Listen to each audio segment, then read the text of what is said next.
બાળકને કેળવવાનો ખરો સમય તે ગર્ભા અવસ્થાના 9 મહિના છે.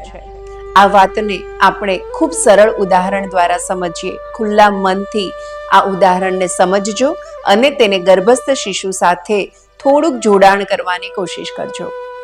જ્યારે એક કુંભાર માટલું બનાવી રહ્યો છે ત્યારે એ ભીની માટીનો પિંડ જ્યારે ચાક પર મૂકે છે ત્યારે તેના મનમાં ચિત્ર સ્પષ્ટ હોય છે કે આ માટલું મને કયા આકારનું બનાવવાનું છે અને તે પ્રમાણે તે પોતાના હાથથી માટલાને આકાર આપે છે.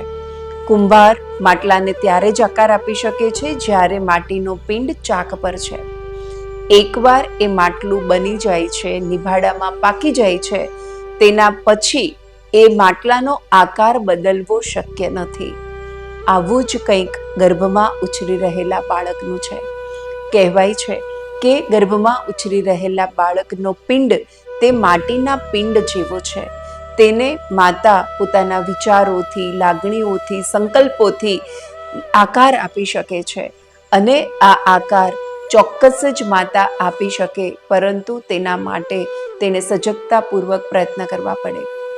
એકવાર આ આકાર અપાઈ ગયો, બાળકનો જન્મ થઈ ગયો, ત્યારબાદ બાળકને આકાર આપવો તે શક્ય નથી, કારણ કે હવે બાળકના અર્ધજાગ્રત મનનો વિકાસ થઈ ચૂક્યો છે.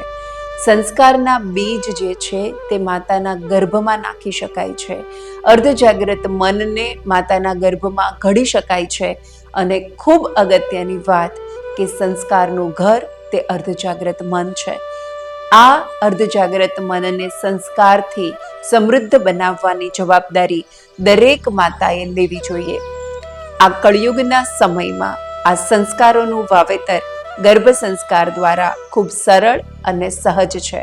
ચાલો આ અદ્ભુત વિજ્ઞાનને જાણીએ અને પોતાના જીવનમાં અપનાવીને આપણા જીવનનું અમૂલ્ય ધન તેવા બાળકને પ્રાપ્ત કરીએ.